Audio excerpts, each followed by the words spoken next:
is going on out there? I don't know. Back in November of 2014, a group of hackers actually leaked information from Sony Pictures. Now, there's a lot to this story that I really don't want to get into. However, the main thing I want to talk about was that some of the movies that Sony had planned in regards to Spider-Man were leaked, which was part of their plan to having the Amazing Spider-Man Cinematic Universe starring Andrew Garfield. The list of movies include a Silver and Black movie, which was a Black Cat Silver Sable movie, which I would have loved to have seen, but allegedly it's been changed so that way the ladies get their own separate movies. A Venom Carnage movie, being connected to Andrew Garfield, a Sinister Six movie, which had, from what I read, had several different variations, one of which was going to be an origin movie setting up the different villains, maybe potentially leading up to Amazing Spider-Man 3. And oh boy, do I want to talk about the other variation, an animated Spider-Man movie, which obviously became Spider-Man Into the Spider-Verse, which came out in 2018, which, side note, really happy was about Miles Morales.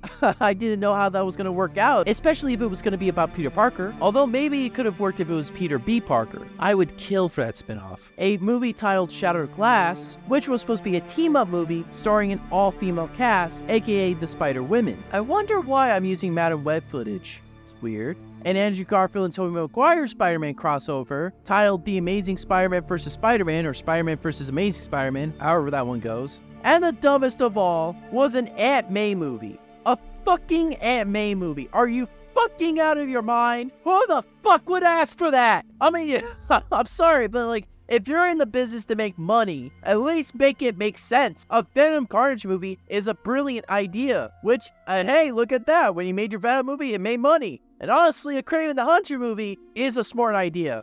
Execution is left to be determined. So if you're not seeing the trend, let me explain. After the financial disappointment of The Amazing Spider-Man 2, Sony made their deal with Marvel to allow Spider-Man to be in the MCU with the Avengers. So Sony still maintains the movie rights of Spider-Man, but Marvel gets to use them in their movies. And when this happened, when I saw Tom Holland as Spider-Man in all the MCU appearances, I thought that Sony would stop with their whole grand master plan of a cinematic universe. I was wrong. So fucking wrong. And I should have known that because Sony has to make Spider-Man movies every so often in order to maintain the movie rights. Do you think they're gonna let their cash cow go? No! Fuck no! If they don't make a movie including Spider-Man spin-off movies in a certain amount of years, the movie rights go back to Marvel and Disney, which is what happened with Daredevil. Fox had the movie rights to Daredevil, but because they had no plan on making another Daredevil movie and time ran out, the movie rights went back to Marvel. This was why Sony rebooted the Spider-Man series with The Amazing Spider-Man starring Andrew Garfield a few years after Spider-Man 3 with Tobey Maguire. And you know what? I wouldn't be mad if these movies were good. Now, with the exception of the Spider-Man animated movies, and unfortunately animation takes time to make, at least there are plans to make animated spin-off movies of the Spider-Verse movies, with a female-led cast, with Haley Steinfeld as Spider-Gwen, which I'm so excited for. Now, Venom, the first Venom movie, was actually pretty fun. It had so many flaws, but I overall enjoyed myself with it. Tom Hardy saves this movie with his performance and his relationship with Venom, who he also plays, of course. And Venom Carnage was okay. I felt like Carnage was disappointing. But then there's Morbius. Do I really need to talk about Morbius? And then you had Madam Web, which was so painfully obvious that this movie was made just to keep the rights a little bit longer of Spider-Man, the movie rights of Spider-Man. This was such a corporate cash grab. I wish this was something similar like Batman, where it's like, yes, Warner Brothers definitely wanted to make a Batman movie. Of course they were going to make another Batman movie. So they got Christopher Nolan. Christopher Nolan's like, I love Batman.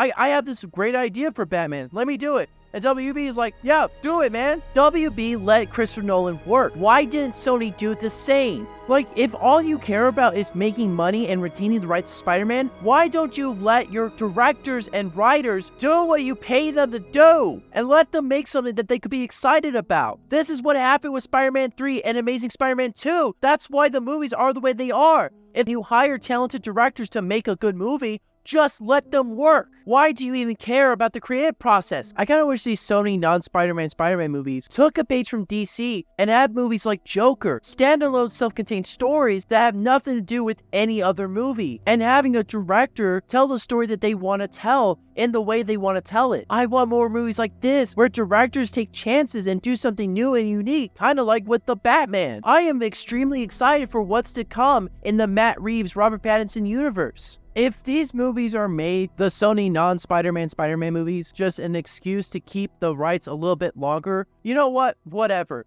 But I'm really scared that these movies are trying to lead into something bigger than it should, which is a crossover with Tom Holland's Spider-Man, or a Spider-Man in general. I don't want to see these characters again. Actually, I would love to see Tom Hardy again. I love Tom Hardy's Venom because I actually liked his fucking movies and I liked his version of the character. I really hope that Kraven the Hunter movie really... Oh man, I'm really nervous about the Kraven the Hunter movie. And the trailers look really good. How are you gonna mess this up? Don't have him be a hero. Just have Kraven be a hunter. Have him find a challenge to like push him and make... Fuck, I am so tired of this video.